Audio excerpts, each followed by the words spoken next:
moi, c'est la première fois que moi, avec le management, rencontre la presse. Et tout d'abord, remercier de présence. J'ai espéré que c'était pour une plus bonne occasion, que c'est une bonne nouvelle pour annoncer la presse. Malheureusement, ce n'est pas le cas. Peut-être une prochaine fois, c'est pour une plus bonne nouvelle. So let me start by welcoming all the press community here. I'm just going to go around and ask my management to introduce themselves so that you know who we are. I should use the power. Chetan Sugan, Financial Controller. Ashok Kiroda, DVP Technical Services. Vijay Sita, DVP Finance. Kunal Payan, Executive Vice President, Customer Experience, Ground and In-Flight Services. Andre Falyun, CEO. Arjun Sadhu, Chairman. Anuboli, Executive Vice President, Legal, Corporate Communications, and Group Company Secretary. My name is Rajan Pito. I look after procurement, IT, and facilities management. Okay. Right. Look, what we'll be doing for the next hour or so is that the main presentation will be given by the CEO, Andre Falyun. And but right at the start, I must say that the new board of Air Mauritius, which I am chairperson, that new board was constituted le 9 March this year.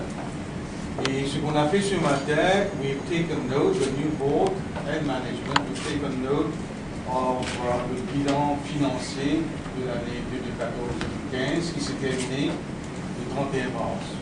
Donc, le nouveau board est that sat on the 9th of March, that took note of the bilan of the 31st of March. The presentation will be done by the CEO in a minute, but I will tell you that the results are not good. We were expecting it to be not bad, but it's worse than expectations. We see it's going to represent a big challenge for the new board and of course the new management. But what we'll do, we'll listen to Andre, and Andre will tell us how we got where we are, what are the losses, what are the changes in equity, and essentially, financially, where does the company stand. C'est très bien. Mais pour nous, le nouveau board, ce qui nous concerne plus encore, c'est where do we go from here? If we can emphasize this, please. We would like to know where do we go from here, what are the measures that we need to become, again, profitable organizations. Et en plus de ça, what are the measures that we have to take and undertake to become again, once again, the preferred airline of all Mauritians. C'est ça notre but de nouveau board. The past is very important. We need to understand where we went wrong so that we don't do the same mistakes again. We need to know what are the decisions that were good, but also those which were not so good. We need to know what authority a board must have. We need to know that we need a management that is empowered to take decisions. But at the end of the day, we see a board qui est responsable pour ses décisions et ses actions. Donc c'est le futur qui nous intéresse, et un futur qui prend en considération les passés. Donc within that context now, if you like, I would like Andre to make the presentation on financial performance. Pulled us back to profits at the end of last year, which was at the end of March 14. But you'll see in the slides that follow, it left us with little resilience in the business to withstand both market, external shocks and even internal challenges. We went from a loss of 29 million to a profit of 7.3, and the main focus areas at the time, we were focusing on rebalancing the network. This is where we stopped flying to destinations we served once a week that were making losses. We worked on improving revenue management. There were certain commercial enhancements we'd implemented. We flew less kilometers as a result of the rebalanced network, and that saved costs.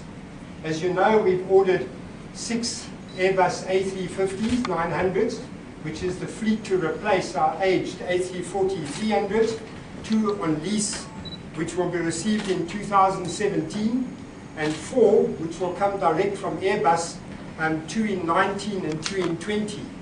This was a very important step because this will ensure that from an onboard product, which is the seats in business class and in-flight entertainment, that the company will have a competitive product. And we also, by refocusing our attention on service on board particularly, but across the whole chain, we attained the Skytrax 4-star rating. As you know, this puts us in the same league in terms of rating with Emirates, Lufthansa, Air France. All those are 4-star airlines. Now I must mention that what helped us in these 2 years was the fact that during that time, fuel price, although it was high, wasn't very volatile, and the euro was in our favor. It was fairly stable and on the high side. And those were important factors which helped us move from this loss up to a profit of 7.3 million. As I mentioned, despite this profit, there was little resilience in the business to severe market shocks and even to internal challenges. And I'd just like to explain what I mean by little resilience. The profit in 2014, March 14, which was the 7.3 million, was on the principle of a margin of only 1.4%. Now that's a very thin little margin. You need a slight aberration and it's gone. So although we had a profit and we'd worked for 2 years to get there, we still had a fragile business. And the second is to look at the balance sheet net equity. Right back in 2007-8, this company had net equity, this is the shareholders' funds, of 206 million euros. And with the hedging challenge that occurred in 2007-8 and 2008-9, we lost, as you know, close to 154 million euros, and that dropped our equity from 206 million down to 49. And from that date, this company has had a weak balance sheet. So the company has been extremely challenged throughout and remains challenged with a weak balance sheet. Now the 49 million net equity at the end of 2008-9, as you can see, we managed to improve it slightly, but with a loss this year, we're back at 42 million. So this fragility remains. And we're very heartened, I must tell you, as management in the company, with the support from our new board, a board that's going to ensure management have a level of autonomy, with government support to the board to ensure that the board has autonomy and that we can take the right measures in the business to address this fragility and going forward to improve the business. Year on year, the exchange rate fell from 137 to 108. They automatically represent more euros. So the two together, costs going up because the euro weakening against the dollar, and the rupee and the translation loss cost this company 25 million, more than it did a year ago. So that item is the single biggest item accounting for this severe swing of 31 million. The second item is a combination of us adding extra flights. So we added capacity, more flights to China, an extra flight to Shanghai, an extra flight to Beijing. We added more onto KL, also to Australia, to Perth. And then we didn't get the seats filled, or those extra flights, to the extent we anticipated. So China and Australia, together with, to an extent, market Mauritius, where we've had a lot of competition, account for our revenue being lower than what we thought it would be. We've also had an increase in costs this year as a result of those extra flights and not filling them to the extent that we anticipated, and we've had our employee costs continuing to escalate. And this remains a significant challenge in our business, that our revenue is under pressure. We have a lot of competition, We find it very complex and difficult for the competition to keep increasing airfares. In fact, we had to reduce airfares, but yes, our costs go up. And one of the major cost drivers you'll see later on, second to fuel, is employee costs. And that cost us 16.8 million in a year. That underperformance of revenue and the increased cost as a result of extra flights and employee costs. Now, fortunately, that was offset partly by the net benefit we got from fuel prices. So we manage our fuel cost in the company by hedging a small layer and having a portion unhedged. The benefit we got from the lower price offset the hedging that we had undertaken in the business, and the net benefit that we got in our fuel cost is 11 million. So we've got the exchange rate costing us 25, operational costs and revenue underperformance 16.8, and that was offset by a positive that we benefited from the lower fuel prices. And those added up are 31 million. If you take the 7.3 million less the 31, it comes to a loss of 23.7 million.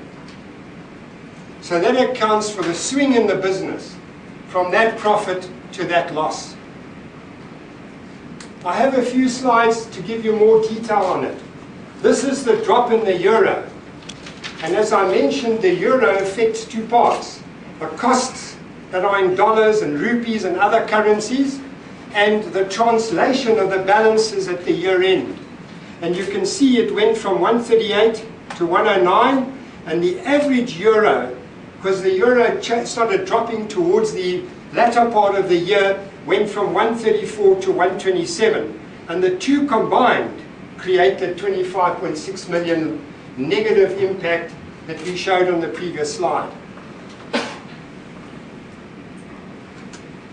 The year, as I mentioned earlier, was characterized by a lot of increased competition. And I'll just quickly take you through the extra competition. Firstly, Thomson Airways introduced a weekly service with their new Dreamliner from London Gatwick to Mauritius. And that started end of April 14. Corsair, the low-cost carrier from Paris, increased to a fourth weekly flight with their 747 that carries 560 people during November to March 15. China Southern introduced a weekly flight from Shenzhen to Mauritius from the end of June and a second weekly from January this year. Emirates upgraded its two 777 frequencies, this is the Boeing 777, between Mauritius and Dubai, to a 380 in December and a second 380 in October 14. That's two 380s a day coming to Mauritius. Air Seychelles introduced a fourth flight between Mauritius and Seychelles, and today is taking traffic from Mauritius through Seychelles to Mumbai and other destinations. And lastly, South African Airways on Johannesburg have introduced a 10th weekly flight, and again eroding and challenging our traffic. So this is a significant list of additional competition and flights by other airlines to Mauritius. What did that do to us? This is a list of what we call our key statistics in the business. And you'll see that number of passengers we increased by 3%, but we had more flights. We added more flights to China, as I mentioned earlier, to Perth and to Kuala Lumpur, so we added more seats. But we didn't fill all those extra seats we added. So our load factor, which is the capacity utilization of the seats we offer, dropped. And you can see it dropped by 1.8 points, from 75% to 73%. In the case of cargo, we carried more cargo, but our yield, which is the net average fare that we earn per ticket, dropped from 280 to 274. And that reflects actions we had to take on pricing in order to match and compete with all that extra competition coming into the market. So this underperformance of these two key drivers which is the amount of passengers you fill the planes with, the capacity or the load factor, and the net revenue you get per ticket are both down. So we added flights, carried less people than we thought we would get, and at a lower average fare. Both impact on that 16 million I showed you on the slide earlier, those operational challenges that we had in the business. Here you can see some interesting statistics. These are the actual passengers carried, and those are the passengers, the dark blue chart, the seats or capacity we've added in seats, and the light blue is the passengers that we've carried. And here you can see we've increased to the highest level in our record of number of seats on offer and the highest number of passengers carried. And as I covered it earlier, we've carried less people than the seats we've added. So that's why our load factor or capacity utilization has dropped. So some very good news for us is this year did have some records. Record number of seats on offer, record number of passengers we carried, and the record passenger revenue. So even although it was below what we targeted, it was still a record for the company. But as I mentioned earlier, you know, having seats and passengers, if you add more seats than you carry, you're going to have your load factor fall, and that's a very important driver in the business, because you want to try and fill as many seats as possible, and if you add the seats, you want to try and fill it. So our load factor dropping impacts the profitability of the business, and that's the 16 million I mentioned again. Market Mauritius, which is our biggest market. Paris is our second biggest market. So yes, inbound, Paris is our biggest market, but Market Mauritius still represents 20% of all the revenue we generate. And this market has suffered terribly this past year with this high level of competition. And you can see what's happened to our market share. We have dropped from 45% to 40%. And in fact, 3 years ago, we were 51%. So this decline is not just this year, it's been creeping on us for a number of years, that we've been less and less competitive in this market, more competition coming in, and it cost Air Mauritius this year 6.8 million in lost revenue, dropping from a 45% to a 40% market share.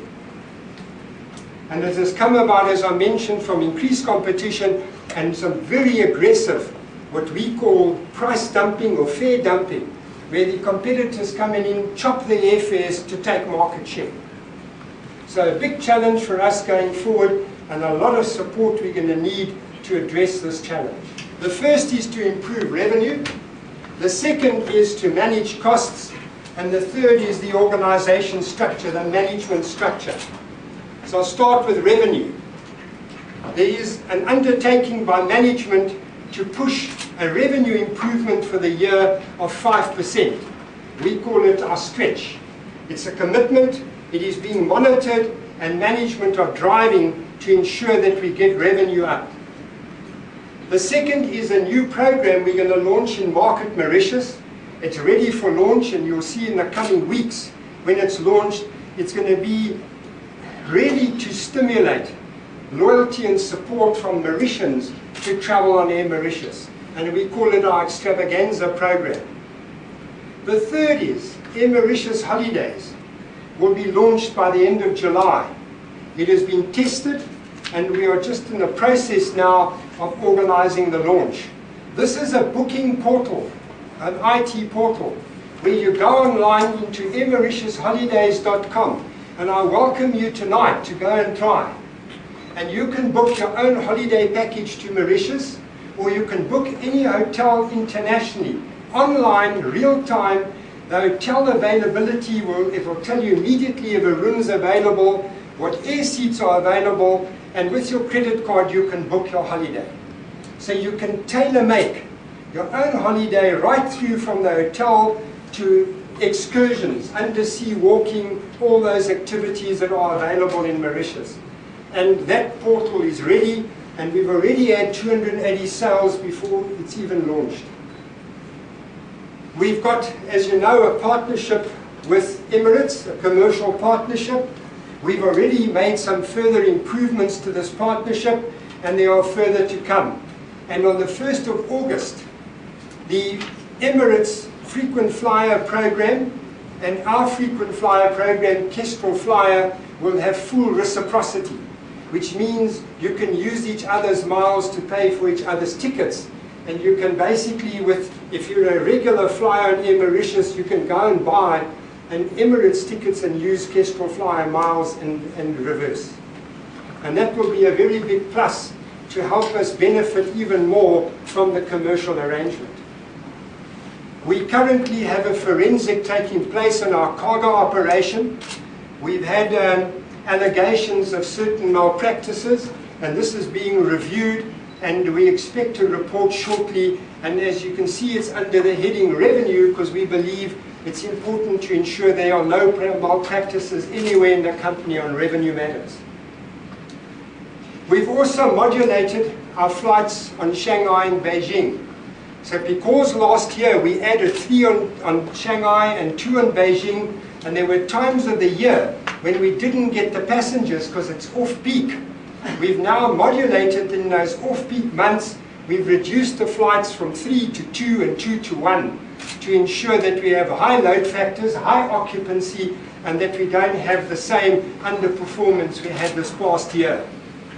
And in addition, on the beginning of July, we will be introducing a weekly flight to Chengdu, another point in China that we expect to generate very good results for us. So those are the actions we've taken on revenue to address the loss and reverse the company back to profitability. In terms of costs, one of our biggest costs, second to fuel. Fuel represents roughly 35–36% of our costs, and labor is 17%. To address the significant cost in the business and our concerns of how this has escalated over the years, we have commissioned an HR audit which will review the entire history for the last 6 years, and from that we will learn lessons and decide how to address this challenge, this major cost going forward. We've also undertaken a process where we've gone to every supplier in the company and every contract we have, and we've asked them for cost reductions and are busy negotiating these with our suppliers. So that major action should bring a fairly significant reduction in costs going forward. Very important, our board is supporting us with this huge initiative to bring costs down. And the board has formed a subcommittee called the Finance Committee, which is a new committee, which is going to assist management to address these cost challenges, and will on a monthly basis, or maybe less frequently, be monitoring these cost reductions and performance in the business to assist us to get this important measure achieved. And also, we've taken every route we fly to, and we've taken steps to ensure that all these routes generate a positive contribution. So none of the routes in our network today have a negative contribution. They all make a positive contribution in the business.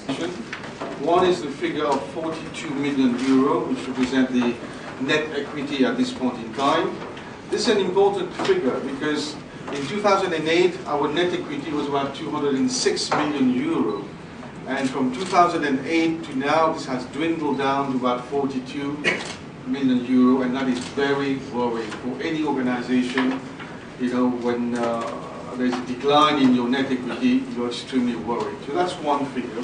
The second figure we need to retain is the swing from what used to be a profit of 7.3 million euro last year. It's now a profit, a loss of about 24 million euros. That's a swing of about 1 billion rupees. And that's again very, very concerning.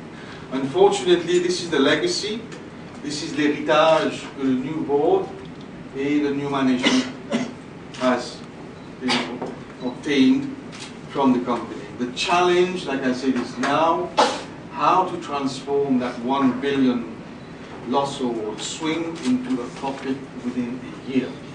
This is a tremendous challenge that Air Mauritius by itself will not be able to meet. However, Air Mauritius, together, like Andre said, with all our stakeholders, the main stakeholder, the government and others, we are very, very confident in meeting. First of all, I must also say, in spite of the dwindling in net equity, we are not an insolvent company. We have enough resources to meet our cash demand. That's very important. So it's a big challenge. Obviously, when you're faced with these sort of dwindling equity and a major loss of about 1 billion rupees, what do? The first thing you do not do is to maintain the status quo in the business model. The new board, and Andre spelled it out, has already taken a number of actions. I must tell you, since the 9th of March till today, we've had no less than about 15 meetings of the board and the board committees, subcommittees as well. That's it. We are now taking steps. I'm not going to go through many of the steps which Andre has already spelled out, but we want to ensure regular monitoring and to make sure we are on track on the new budget. However, there's something else which I'd like to end on before we take any questions, and which Andre perhaps have implicitly mentioned it, but not explicitly. When we say that business cannot be as usual, we also mean the governance structure, particularly the governance structure. We've made to understand that the present management over the last many years have been working under tremendous pressure, external pressure. We also understand that maybe the previous board did not have its full autonomy. I can rest assured that the present board, the new board, has its fullest of autonomy, it has the fullest of support. And as a result, this autonomy of the board, we would like to cascade it, transform it into full, and I do mean full empowerment of management, to take actions, to make recommendations, to change the business model, to venture outside the normal parameters, to be innovative. This is the only way we're going to turn this huge loss into a respectable profit. And I happen to be here in 2001, 2 and 3. I know the capacity of the people. I know their strength. If they are empowered, if they are motivated, there's no reason why this Air Mauritius cannot make the jump, and we're pretty sure that this is going to happen. In the restructuring that we've done and that Andre mentioned earlier on, we have ensured that the right person at senior management is in the right job. That's also very important. We cannot stay for long without a head or an EVP responsible for commercial. This job will be advertised as from next week. Speak on your correction. We cannot stay an organization without a head in HR, an EVP in HR. This job will be advertised next week as well. And but for the first time in its history, Air Mauritius, once Andre had declared his interest not to renew his contract, Air Mauritius had decided to go for a transparent process of an international advertisement for its new CEO. The deadline is tomorrow. So what you see, I think, ladies and gentlemen, is a new model, a new order of doing business, transparent, meritocracy, and full of passion from the senior management and full of commitment. And we're sure, together with the stakeholders, that we can turn this worrying loss into a respectable profit next year. So the governance is extremely important. Everything starts with good governance and then it cascades down. I just wanted to add this to, I think the CEO made a very good presentation. So thank you on that. And now if my colleagues are ready, we will take your questions. I see that I observe that you skip the manpower right sizing in a very subtle manner in your committee. And I would like to know, how are you going to proceed for the right manpower right sizing? What is the number of employees redundant, and how are you going to proceed to bring it to the right time. I put it there because it's still subject to a process of audit, so I can't tell you how much. We've had, we believe that based on best practice, which the auditors will be applying, we'll get to know the correct figure of manpower required for the business. Until we have that exercise, we can't answer further on it. So is it confirmed that there's going to be job cuts at Air Mauritius? I wouldn't say so. See, the least thing that Air Mauritius wants to do is for people to lose their job. I mean, people are parents, are families, they have commitments. Right? But at the same time, there is the long-term sustainability of the organization. Andre's mentioned once, not even once, but twice in his presentation, that employee cost is now becoming as important as fuel cost. Now, I know very few airlines where employee cost equals fuel cost. Normally it's fuel cost that far exceeds. So it does show that we have a concern, a major concern, and that is the reason why the board, at the recommendations of management, is undertaking that HR audit. But like I always said, we need to wait until the findings of that audit to be able to make more exact comments as to where do we go from there. But also I would like to add, within Air Mauritius, when we say overstaffing, that is not true for all departments. In some departments, you'll be surprised, it is understaffing. So maybe it's a question, I don't want to preempt the study, it's a question of reallocation rather than people losing the job. But like Andre said, let us wait for the audit report to come out, and then we'll be able to do justice to any recommendations to make. As of today, where do we stand with the aging? With the aging. Andre, that's yours. As I mentioned earlier, we have a net benefit with the fuel price, notwithstanding the hedging. Now, we have a policy, and it's in our annual report, that Air Mauritius hedges a layer of 30% of its future fuel usage. And this is not a trade bought on one day, it's bought progressively, so you get an average rate. The 70% that is unhedged way exceeds the level you hedge. And as we stand today, the 70% that's unhedged far gave us that net benefit that you saw in 4 months. And obviously for the new year, the benefit's even bigger. Well, if I may add to this, Jawak, it is also, you will see in the accounts, that for the last financial year, we have paid about 10.1 million euros in hedge cost. That is there. But hedging is a complicated issue. It can be looked at in different ways. I'd rather describe it as an insurance, like a car insurance. However, when it's used beyond the concept of an insurance, when people start gambling with it, then that becomes a major concern. This is an area which the new board will look at very, very seriously and deeply as to what is the hedging policy of the Air Mauritius in the long term. I just clarified, there was 10 million paid out, but 21 million gained. And the performance due to competition, does that mean that in the long term you're going to reduce, you're going to cease opening of air access? Because that's so.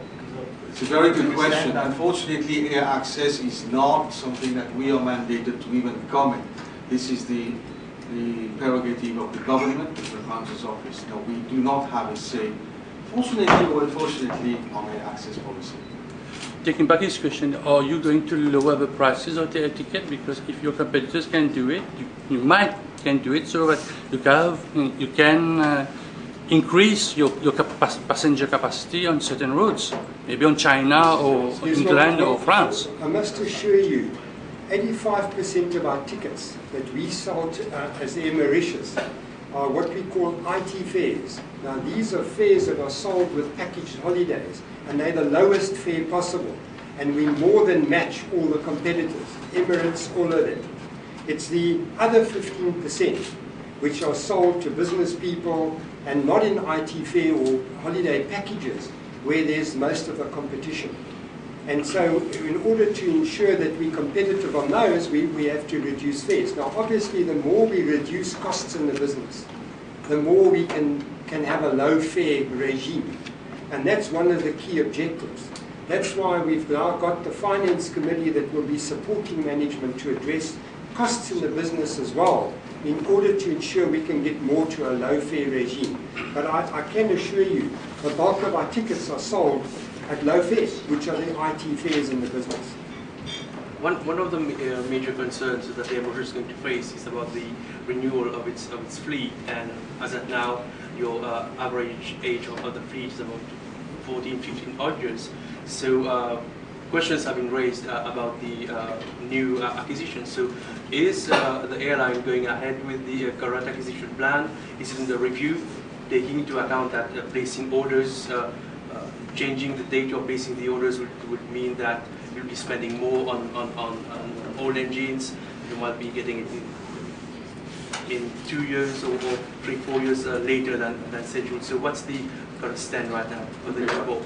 There are many questions in the one question, but very interesting questions. You see, Andre mentioned it, one of the factors why we're not doing so well is because of the aging fleet. I mean, some of our aircrafts are over 20 years old. And it's like a car. The older it is, the more you spend on maintenance and the more fuel it's burning. So the early we get the new aircraft, the better it is going to be for us. But as you know, as we all know, there is currently again an audit on the purchase of this aircraft. It would not be wise for us now to make any comment on the findings of this audit. But I rest assured that once the findings are out, this will be tabled to the board, and the board will be making a decision regarding the new aircraft. But what may come out of it, you are absolutely right, it's an aging fleet. We need to upgrade those aircraft as well. So if there are going to be changes, are you going to revert to leasing of aircraft from other companies or specialized leasing aircraft leasing companies? Right now, understand, I speak under the correction of management. 2 of them are already under lease. That's in 2017. And 4 are purchases from Airbus, and 2 are leased. And maybe a question to the outgoing CEO. So what are the reasons which motivated your decision not to ask for renewal of your contract? Mine? Yeah. I believe it's healthy for the business to have some fresh eyes. And I think that given the serious challenges, some new fresh eyes will help address this. And I will always be a very good friend of Air Mauritius. It's been a very special part of my life, and I leave as a good friend. And I think fresh eyes are good for the business. At some point in time, you were talking about partner strategy for Mauritius. Is that still on? I mean, we're already in partnership with Air France. We're already in partnership with Emirates. We're already in partnership with South African Airways, Malaysian Airlines as well. So partnership is a way of doing business nowadays. If you mean that we want a strategic partner, I think this is an issue that the board has to decide. But from my own personal point of view, in whatever partnership I go, I'd like to be the leading partner. So do you think that the model used for Air Asia with Etihad acquiring a stake, so is this one of the options being considered by the board of Air Mauritius? The board has never considered any partnership as long as I've been appointed the chairperson. This may be on the agenda, but it hasn't been. It is something that we will probably have to consider at a later point in time. To exactly what form of partnership, that has not been decided. Or whether we will go into partnership, that itself has not been decided. Look, first of all, we have a big challenge. We know we can overturn that swing of R1 billion into respectable profit. Once we've done that, then maybe partners will come to us. Right now, we are not going to go to partners. We have a challenge. We have the people to do it. Let's do that first. And in a year's time, then please ask us the same question. So one last question regarding board decisions. So since Mr. Fillion is leaving the company, so have you set a date when you think you'll be appointing a new CEO, or in the meantime will be stepping in as the... The date is 15th of August. In the advertisement for the new CEO, we've said that the new person, he or she, we would like he or she to start before the 15th.